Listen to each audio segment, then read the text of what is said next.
Hoy continuaremos editando la sección de libros con recomendaciones que quizá no conozcas. Quedaron dos secciones en blanco en la plantilla, así que la primera la voy a reemplazar con La hora más oscura de Miguel A. Creo que es Payexic, y él ha escrito una serie de 2 volúmenes. Esa es una de las investigaciones mejor hechas y relatos más precisos sobre la Operación C que he visto. Al revisar fuentes para mis videos sobre la Operación C, encontré muchos casos en libros que coincidían con material de archivo primario obtenido de Q. Una de las preguntas que me hacen con bastante frecuencia es ¿Drachinifel? ¿Por qué las acciones de abordaje prácticamente dejaron de ocurrir?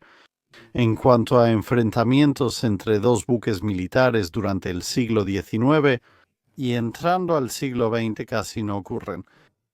Y relacionado con eso, ¿por qué se realizaban abordajes en primer lugar? Analicemos la respuesta considerando los buques de guerra armados con cañones o después con armas de fuego. Y la razón por la que hago esa aclaración es que, por supuesto, antes de la llegada de la artillería naval de gran tamaño, abordar un barco enemigo era prácticamente la única manera en que podías realmente eliminar a dicho barco enemigo. Claro, había algunas otras formas en las que podías hacerlo. Embestir, por ejemplo, era muy común en la antigüedad, y también había cosas como varias catapultas. Y si estabas luchando contra la marina bizantina, fuego griego. Pero el uso de casi cualquiera de esos sistemas de armas era muy situacional y además muy directo. Confrontación entre marineros armados, o lo que hoy serían infantes de marina, pero usualmente solo eran tropas terrestres atrapadas a bordo para ese fin. El combate cuerpo a cuerpo era la principal forma de resolver la mayoría de los combates navales, además de ganar tú la batalla. Tenía un par de otros beneficios. Primero, te permitía matar o capturar a los soldados y marineros enemigos. Ambos eran personal relativamente bien entrenado y, por lo tanto, de suministro limitado. Y en segundo lugar, significaba que si realizabas el abordaje correctamente, obtenías un barco gratis. Lo cual tenía un efecto doblemente negativo en tu enemigo, porque ellos perdían un barco, pero tú también ganabas uno. Así que si entrabas en una batalla donde, digamos, tú tenías 10 trirremes, el enemigo tenía 10 trirremes, peleaban y tú hundías sus 10 trirremes, ahora tienes una ventaja de 10 barcos sobre el enemigo. Por otro lado, si abordas y capturas esos 10 trirremes, ellos siguen teniendo 0 trirremes, pero ahora tienes 20 trirremes, lo que significa que el enemigo no puede simplemente construir otros 10 para igualarte de nuevo, tienen que construir 20. Y claro, podrías construir más, lo que quizá te dé una gran ventaja después. Si pasamos a la era de los buques con cañones, esto corresponde al periodo Tudor en el Reino Unido. Así que desde los años 1500 en adelante, más o menos, el abordaje sigue siendo un factor importante. Incluso cuando los barcos están llenos de cañones, como en la batalla de Lepanto, hay muchos disparos de cañones y culebrinas, pero también numerosos abordajes. De hecho, tras los primeros disparos, casi toda la acción es el abordaje. Durante la campaña de la Armada Española, los barcos ingleses evitaban acercarse a los españoles porque conocían bien sus naves. Al ser más grandes y con más tripulación, suelen tener ventaja en abordajes, y esto es lo que los impulsa a usar cada vez más artillería naval. Pero el abordaje no desaparece aunque ambos bandos tengan mucha artillería y disparen a buen ritmo. Todavía se ven muchos barcos acercándose entre sí y combates cuerpo a cuerpo que se desatan. Debemos preguntarnos por qué siguen ocurriendo, pero también cómo funcionan los abordajes durante la era clásica de la navegación a vela ahora. ¿Cuáles eran las principales razones de los abordajes en la antigüedad? Es decir, oye, obtienes un barco gratis, así que eso es un activo para ti, y además eliminas a toda una tripulación de marineros y soldados del enemigo. Siguen siendo razones perfectamente válidas. Los marineros capacitados y experimentados son muy valiosos, y una y otra vez realmente puedes rastrear el curso de las guerras navales en la era de la vela viendo un cambio dramático en su fortuna. Si un bando u otro ha librado una batalla bastante importante, donde ha habido un número considerable de bajas, ya sea muertos, gravemente heridos o capturados, o una combinación de ambos. Si un bando pierde unos cientos y el otro pierde unos miles, el bando que ha perdido unos miles, sin importar si es Gran Bretaña, Francia, España o cualquiera de las otras potencias navales relativamente grandes de la época, ahora ha perdido un porcentaje significativo de su población de marineros entrenados y móviles. Esto significa que, aunque reconstruyan su flota, la experiencia para operarla y tripularla se ha reducido considerablemente. Esto significa que la próxima batalla será aún más fácil para sus oponentes, y puedes acabar con un ciclo destructivo, similar a las pérdidas de la Armada Imperial japonesa en sus pilotos durante la Segunda Guerra Mundial. La batalla de Lepanto mencionada anteriormente es en realidad un buen ejemplo de esto, porque, aunque los otomanos pudieron reconstruir en gran parte la flota que habían perdido muy rápidamente, la cantidad de marineros y soldados capacitados que perdieron no pudo ser reemplazada ni de cerca con la misma rapidez. Las flotas otomanas posteriores fueron mucho más fáciles de derrotar y menos propensas a buscar acción tras las grandes pérdidas en Lepanto. La capacidad de obtener el barco de otra persona para usarlo con tus propios fines también era sumamente útil, especialmente a medida que avanzaba la era de la navegación a vela. Porque un trireme en la antigüedad, una galera en Lepanto o algún otro barco similar podían ser construidos en relativamente poco tiempo. Cuando llegas al periodo de los barcos de línea de primera, segunda y tercera clase, estos requieren años solo para curar la madera que usarías. E incluso si tuvieras un proceso continuo para mantener reservas de madera curada, la construcción real, la puesta en servicio, el reclutamiento de la tripulación y el entrenamiento de un barco así era, nuevamente, un proceso que tomaría años en realizarse.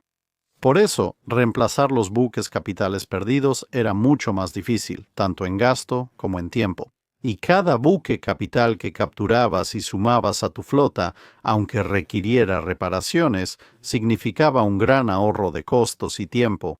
Al expandir tu flota, también existía la oportunidad de aprender los secretos de la construcción de barcos enemigos. Durante la era clásica de la navegación a vela, cada nación diseñaba sus buques de guerra de forma ligeramente distinta. Algunos eran más ágiles, otros más rápidos, resistentes en batalla o duraderos en viajes oceánicos. Incluso podías tener armas secretas como la carronada disponible en algunos barcos.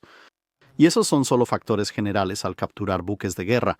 De manera más situacional, un barco enemigo recién salido del puerto probablemente estará lleno de suministros. Y si has estado en servicio de bloqueo o estacionado en otro lugar durante meses o años, simplemente poder reabastecerte de comida, agua y alcohol podría ser una gran ventaja. Algunos buques de guerra transportaban suministros o valiosos tesoros. Los españoles comenzaron a usar sus buques de guerra para transportar oro, joyas y otros materiales desde sus territorios. En Sudamérica también era común encontrar buques de guerra rápidos transportando grandes cantidades de moneda fuerte por todo el mundo para pagar diversas cosas que la nación de origen necesitaba adquirir, incluyendo el pago de algunos marineros. También podría haber prisioneros potencialmente valiosos a bordo y el barco podría estar en una misión muy específica, ya sea diplomática o de otro tipo. Y capturar esa embarcación podría retrasar enormemente los esfuerzos del enemigo. En los largos conflictos de los siglos XVII y XVII-XVIII, la inteligencia también era un recurso valioso, porque las personas a bordo del barco o los documentos en el barco podrían revelar cosas como las rutas de navegación de los convoyes enemigos, los horarios de salida de varias formaciones enemigas y otras cosas por el estilo, lo cual le daría a tu marina una ventaja, ya sea para esquivar una flota enemiga, llevarla a la batalla o atacar y destruir más barcos de la marina mercante enemiga. Y nada de esto sería posible si volaras un barco enemigo, lo incendiaras o le hicieras suficientes agujeros como para que realmente se hundiera. La otra cosa es que los barcos de guerra de madera en realidad son bastante difíciles de hundir porque, bueno, la madera es naturalmente flotante. Ahora, por supuesto, los barcos estaban lastrados por sus cañones, sus suministros, su lastre y demás, así que los barcos de guerra de madera, si les hacías suficientes agujeros, eventualmente se hundirían. Pero era un proceso muy prolongado en la mayoría de los casos y, por supuesto, durante la mayor parte de la era de la vela. La mayoría de los barcos disparan proyectiles sólidos, no explosivos. Literalmente estás haciendo agujeros pequeños en barcos grandes y esperando que suficientes de ellos superen los esfuerzos de control de daños de los carpinteros del barco y manden el barco al fondo. Así que ahora hemos establecido algunas razones generales y quizás algunas más específicas de por qué podrías querer capturar una nave enemiga. ¿Cómo exactamente logras hacerlo también? Lo primero es que necesitas algún tipo de ventaja de maniobrabilidad sobre tu oponente. Generalmente, esto implica tanto velocidad como agilidad, porque obviamente si tu enemigo es más rápido que tú, si no quieren ser abordados, solo se alejarán de ti. Si son más ágiles que tú, cada vez que intentes acercarte para abordarlos pueden girar y arruinar tu intento. Y no puedes repetir esa acción demasiadas veces, porque por supuesto, cuanto más te acercas a tu oponente, más cerca estás del alcance de sus cañones. Esto también aplica al revés. A menos que tu capitán sea muy hábil, normalmente te acercarás un poco, proa hacia un enemigo que puede presentar su costado relativamente fácil, así que necesitas poder cerrar esa distancia final lo suficientemente rápido para que no te barran repetidamente con metralla y pierdas a un montón de tu tripulación. Pero como muchos barcos tienen velocidad y maniobrabilidad similar, eso está parejo. Y tampoco quieres sufrir muchas bajas por el fuego de cañón a corta distancia al acercarte. Si querías abordar a un enemigo, primero habría un largo intercambio de cañonazos, y esto estaría dirigido tanto a objetivos más generales como intentar derribar los mástiles, el aparejo y las velas del enemigo, o al menos dañarlos para que su velocidad y agilidad se vean afectadas. Si eras afortunado o tenías un artillero muy preciso, quizá podías intentar apuntar al timón del barco. Y por supuesto, el otro factor es la tripulación del barco, porque ellos van a resistirse y en última instancia son quienes operan el barco. Si logras herir o matar a varios de ellos, el barco perderá velocidad y agilidad. Y esto, si puedes lograrlo, podría ser la mejor ruta a seguir. Porque, por supuesto, cualquier daño que le causes al barco que intentas abordar, si tienes éxito en capturarlo, es un daño que va a afectar tu capacidad para operar el barco, incluso si es solo para llevarlo a tu propio puerto base inmediatamente después. Así que, idealmente quieres capturar el barco lo más intacto posible, y eso generalmente significa que la tripulación va a estar un poco menos intacta. Supongamos que por algún método has logrado reducir la velocidad y agilidad de tu oponente hasta un punto en el que te sientes lo suficientemente seguro como para acercarte a corta distancia. Para comenzar tu abordaje real, ¿qué factores están involucrados ahora? Bueno, primero, ¿qué tipo de barcos son tanto tú como tu oponente? Porque el tamaño realmente importa cuando se trata de un abordaje. Si un barco es sustancialmente más grande que su oponente, eso le otorga ciertas ventajas.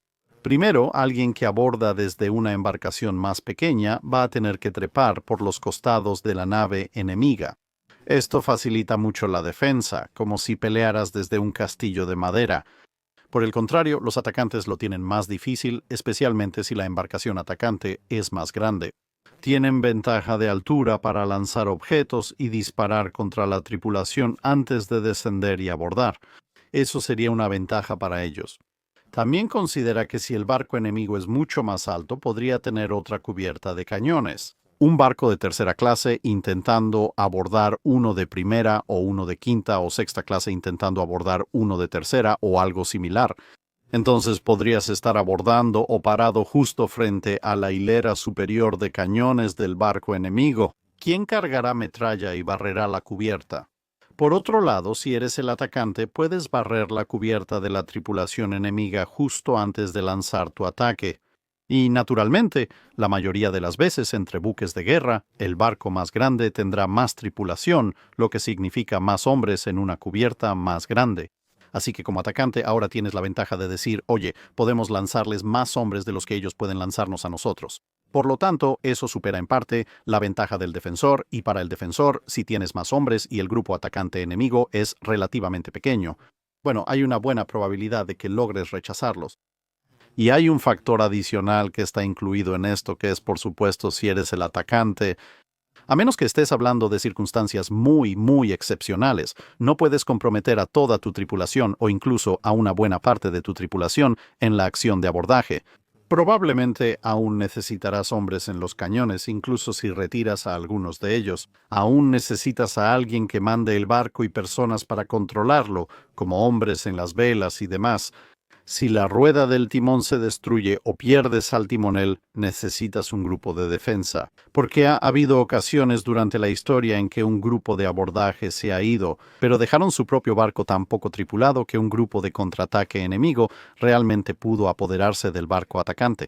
Mientras que, por supuesto, como defensor, cualquiera que esté disponible y cerca puede y va a defender el barco. Así que, suponiendo que ambos atacantes sean de tamaño y dotación más o menos iguales, el atacante siempre tendrá un grupo más pequeño. Y por eso lo que se llama preparar el terreno, creo que así le dicen en los círculos de infantería, es tan importante, básicamente disminuir el número de enemigos que pueden oponerse a ti antes de lanzar tu ataque. Ahora, con esas advertencias, ¿cómo pasas de un barco a otro, suponiendo que no debes escalar los costados de un navío de primera clase? Bueno, olvida Piratas del Caribe y la mayoría de esos otros programas. Para empezar, la gente no va a estar balanceándose en cuerdas por todo el barco. ¿De dónde cuelgan esas cuerdas? E incluso si tuvieras algunas colgando de los extremos de las vergas, primero, tendrías que estar bastante alto para no simplemente estrellarte al final de tu balanceo, directo al costado del barco enemigo, cuando cruces el punto medio y empieces a subir, o quizás un poco antes. Además, al llegar al extremo de tu balanceo, sin importar la altura sobre tu cubierta, estarás igual de alto sobre la cubierta enemiga. Y bueno, empezar una pelea con una caída de 3 metros probablemente no sea lo mejor del mundo.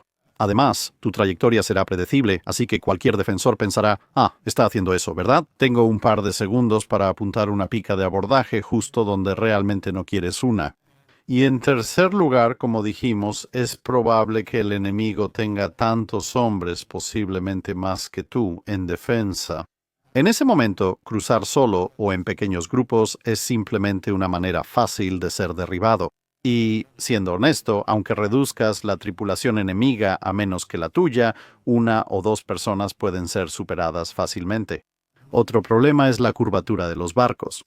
Entonces, suponiendo que estén a niveles de cubierta más o menos iguales, todavía habrá una distancia considerable entre tu cubierta y la cubierta enemiga.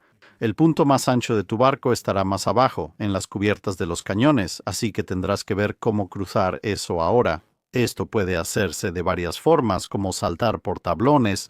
Si la distancia no es demasiada, también podrías cruzar usando partes de tu propio aparejo y mástiles. Los bauprés son bastante populares para este tipo de cosas. Porque por supuesto no necesariamente vas a quedar justo al lado. Puede haber maderas o aparejos caídos en ambos lados que pueden usarse para cruzar fácilmente.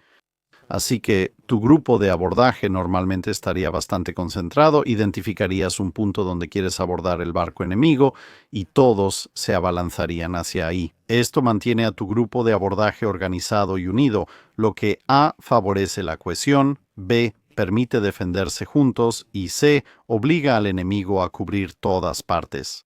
Porque, en teoría, podrías abordar casi en cualquier lugar donde los 2 barcos estén enganchados. Mientras que, si puedes elegir exactamente por dónde vas a cruzar, entonces obviamente puedes obtener superioridad local, por un tiempo corto, suficiente para que tu grupo cruce. Y eso es sumamente importante en varios ejercicios de Historical European Martial Arts que he hecho, donde de hecho hemos simulado acciones de abordaje.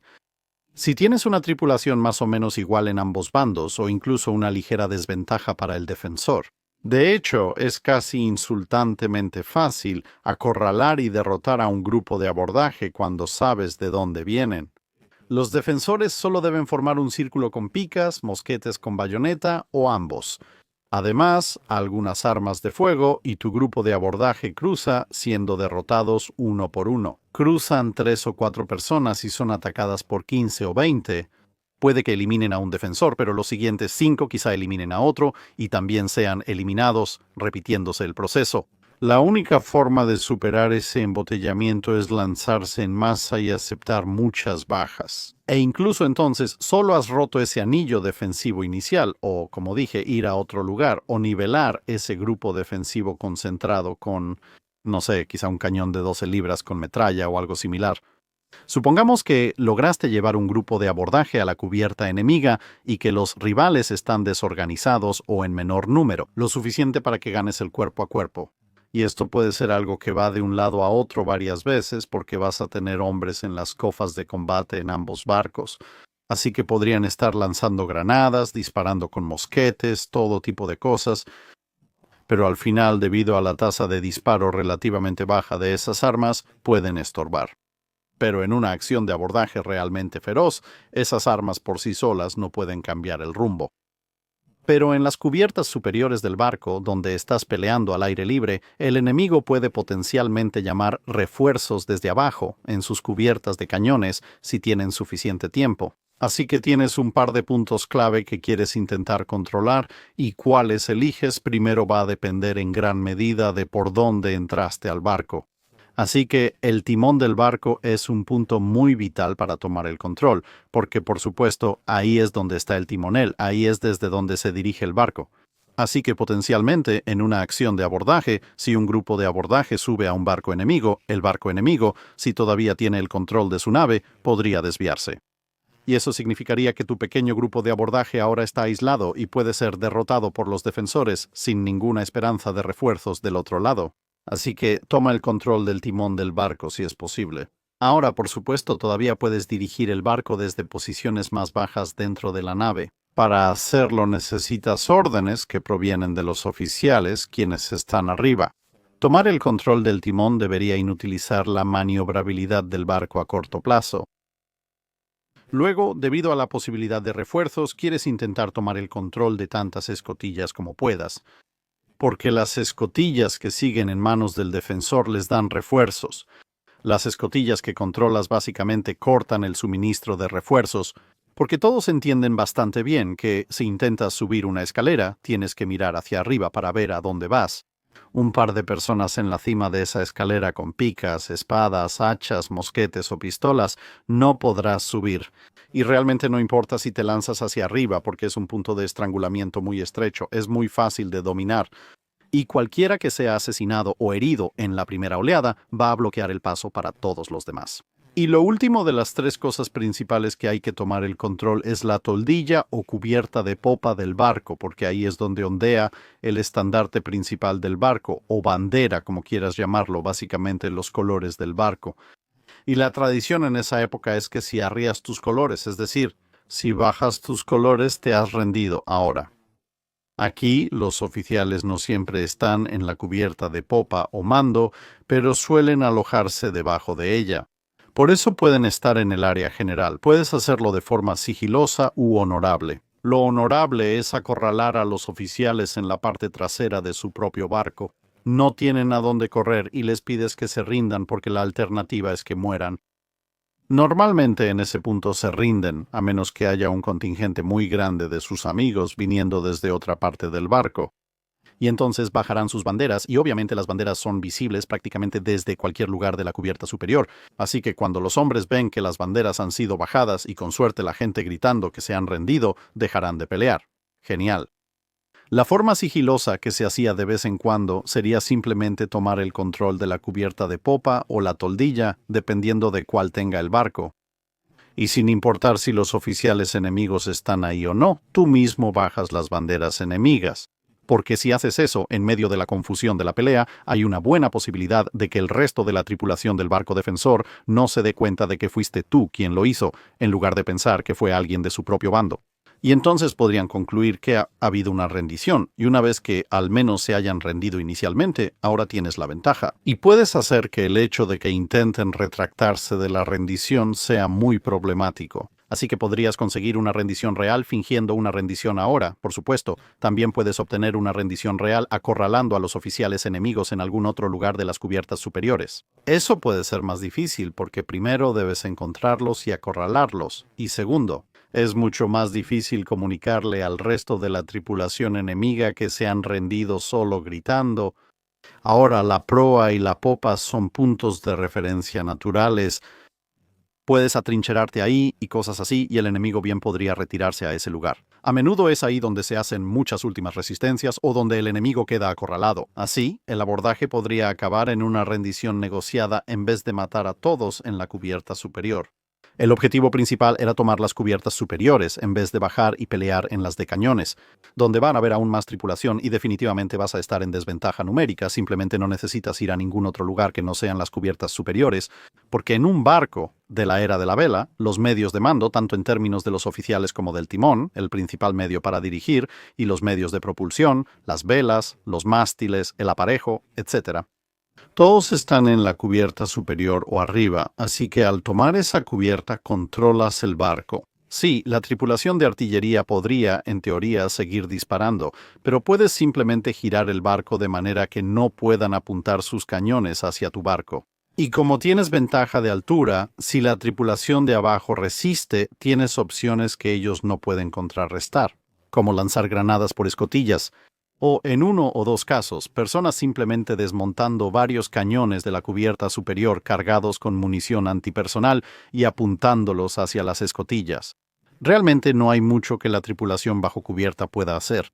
Y junto con el código de honor de la época, ya que la mayoría de los oficiales están arriba y probablemente ya los capturaste en este punto, si bajan los colores, los oficiales lo ven como rendición. Siendo realistas, no hay esperanza de que la tripulación bajo las cubiertas de cañones siga luchando. Se rendirán ahora, por supuesto, todavía, como dije, te superan en número de manera abrumadora, así que probablemente quieras mantenerlos ahí abajo hasta que puedas enviar una tripulación de presa y, aún así, probablemente mantenerlos encerrados abajo. Pero, esencialmente, has capturado los medios de mando y los medios de propulsión, y eso es lo que te da el control del barco. Ahora llega la era del vapor y el hierro, y luego del vapor y el acero. Todo en esta ecuación cambia, porque en el momento en que tienes propulsión a vapor, los medios de propulsión ahora posiblemente están en parte arriba. Porque, obviamente, durante un buen periodo de finales del siglo XIX tenías vapor y vela, pero la parte de vapor de esa propulsión, y luego más adelante. La única forma de propulsión está bajo cubierta, y no solo está bajo cubierta, está muy por debajo de la cubierta. Si quieres controlar los medios de propulsión, tendrás que luchar hasta lo más profundo del barco.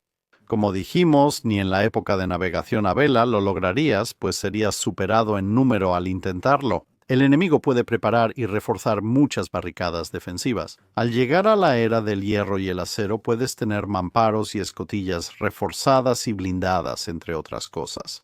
Y francamente, nada de lo que vayas a llevar como parte de un grupo de abordaje va a poder penetrar eso fácilmente, o tal vez ni siquiera pueda hacerlo. El enemigo puede atrincherarse y decir, sí, tienes la cubierta superior, ¿y qué? Todavía podemos dirigir el barco y seguimos teniendo el control de las cubiertas de cañones, todavía podemos disparar y tenemos dirección auxiliar, así que todavía podemos maniobrar. A veces solo sabemos a dónde vamos cuando alguien asoma la cabeza por las troneras. Y eso empeora conforme avanzas y los barcos crecen más. Por ejemplo, en la Primera o Segunda Guerra Mundial, si intentabas abordar y capturar un acorazado, hablamos de bajar 3, 4 o más cubiertas para llegar a los motores a través de múltiples mamparos de acero, varias capas de defensas y probablemente nunca hubieras salido de las cubiertas superiores en primer lugar, porque alguien solo cerró las puertas de los mamparos y listo. Y en ese momento, los cañones incluso podrían seguir disparando porque, por supuesto, las torretas de los cañones tendrían sus puertas y escotillas cerradas. Las barbetas llegan muy profundo al barco y pueden seguir disparando sin importar lo que hagas en la cubierta. Y de hecho, alguien podría, en el caso de una acción de abordaje muy extraña durante la Primera Guerra Mundial, los acorazados podrían terminar usando sus cañones principales como una forma de arma defensiva. No disparándote directamente, sino usando la explosión de un cañón de 12, 14 o 15 pulgadas para aplastar a todos en las inmediaciones. Y en cuanto a los medios de mando, bueno, está bien, si estás hablando de un acorazado como el Guerrero Glois o el nuevo Ironsides, algo de la década de 1860 seguro. En esa etapa, el capitán y oficiales siguen en las cubiertas superiores, por lo que podrías capturarlos. Si alguien ha estado en el His Majesty's Ship Guerrero, lo sabrá. Incluso ahí hay una torre de combate blindada donde los oficiales podrían retirarse fácilmente. Y claro, podrías tomarla, pero te va a costar muchísimo hacerlo. Cuando los barcos tienen superestructuras de puente adecuadas, eliminar los medios de mando es aún más difícil para un grupo de abordaje. Enfrentan problemas similares a eliminar los medios de propulsión, solo que ahora deben ir hacia arriba, no hacia abajo. Básicamente, si alguien cierra la puerta ahora, ¿qué vas a hacer al respecto? Así que los objetivos fundamentales de una acción de abordaje en la era de la vela simplemente ya no son realmente alcanzables una vez que entras en la era del hierro y mucho menos en la era del acero. Otro factor a considerar es que en la era de la vela, si logras disminuir un poco la potencia de fuego del enemigo al eliminar a las tripulaciones de los cañones y los propios cañones y cosas por el estilo, puedes absorber cierta cantidad de daño mientras te acercas a corta distancia, presumiblemente con tus cubiertas de cañones mucho más intactas también. Porque proyectiles sólidos, cascos de madera, es muy poco probable que alguien destruya tu barco con una sola andanada.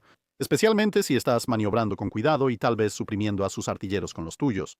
En la era del hierro y el acero, si te acercas a un enemigo capaz de resistir, podrían dispararte un proyectil de gran calibre y destruirte de un solo tiro si aciertan a tus depósitos de municiones o causar graves daños. En ese punto, la única manera en que vas a poder acercarte para abordar es si has dejado fuera de combate absolutamente todos los cañones que hay en el barco enemigo. En ese momento ya habrás causado suficiente daño para que el barco se hunda rápido, haciendo que abordarlo sea impráctico. B. Probablemente esté en llamas y realmente no quieres involucrarte en eso. Y si un barco enemigo ha sido tan dañado y milagrosamente no está por hundirse de inmediato, probablemente puedas simplemente exigir su rendición directamente de todos modos y obtenerla sin necesidad de abordar, lo cual en realidad sucede. Después de las consecuencias de la batalla de Tsushima y dejando de lado los objetivos, el otro gran problema es ¿cómo te subirías a bordo en primer lugar? Porque, bueno, ya no tienes velas a las que apuntar para inutilizar la propulsión enemiga. Y si logras inutilizar los motores del enemigo con impactos en o por debajo de la línea de flotación, de nuevo, probablemente ya le hayas causado tanto daño al enemigo en ese punto que seguramente se rendirán sin necesidad de un abordaje, o se hundirán rápidamente debido a los grandes espacios abiertos de las salas de máquinas de los buques de guerra de hierro y luego de acero. Y, por supuesto, mientras la propulsión funcione de alguna manera, ellos simplemente pueden alejarse de ti si intentas acercarte para abordar. Intentar abordar con botes está fuera de cuestión, porque, de nuevo, a menos que el barco esté completamente inutilizado, puede navegar más rápido que tus botes y dispararles. Y eso significa que, para cuando llegas al siglo XX, las acciones de abordaje están esencialmente restringidas a embarcaciones muy pequeñas, donde la mayoría de los problemas anteriores no aplican o pueden ser evitados relativamente fácil. Así que cosas como Schnellbooter, MGBS, MTBS, lanchas, patrulla torpedera, ese tipo de cosas, o cuando puedes tomar al enemigo completamente por sorpresa y de preferencia cuando no están en movimiento. Varias acciones en diferentes puertos ocurrieron así, incluso durante la Segunda Guerra Mundial o en casos muy raros. Cuando mencionas incidentes en el mar, como el del Altmark, primero, el Altmark ya había encallado, así que los problemas de movilidad no aplicaban. En segundo lugar, el Altmark era un buque auxiliar, así que esencialmente tenía una tripulación de barco mercante, o sea, una tripulación muy pequeña y no particularmente bien equipada para resistir un abordaje cuerpo a cuerpo. Mientras que el His Majesty's Ship Cossack era un buque de guerra con muchos marineros muy motivados y fuertemente armados, e incluso así destaca como un evento extremadamente único. Y quizás, de manera más prosaica, el simple hecho es que después de 1900 el combate entre barcos se realizaba a distancias tan largas que, salvo circunstancias muy excepcionales, toda la pelea se resolvía a distancia. Así que, tan alejado del estilo de Nelson que incluso si hubieras dejado a un barco enemigo tan dañado que se rindiera, lo más probable es que, para cuando te acercaras a él, ya se habría hundido. O si todavía estaba activo, oye, ya se rindieron. Entonces, ¿para qué molestarse con algo más que una partida de abordaje ceremonial? Así que espero que eso explique algunas de las razones por las que se realizaba el abordaje en primer lugar, que en particular hacía que el abordaje fuera viable durante la era de la vela y por qué la mayoría de esas razones desaparecieron. Así también desaparecieron la mayoría de las acciones de abordaje. Al llegar a finales del siglo XIX surgió la era del vapor y el hierro, y a inicios del siglo XX la del vapor y el acero. Como siempre, dejen sus preguntas en los comentarios abajo si quieren que aclare algo, y muchas gracias por escuchar.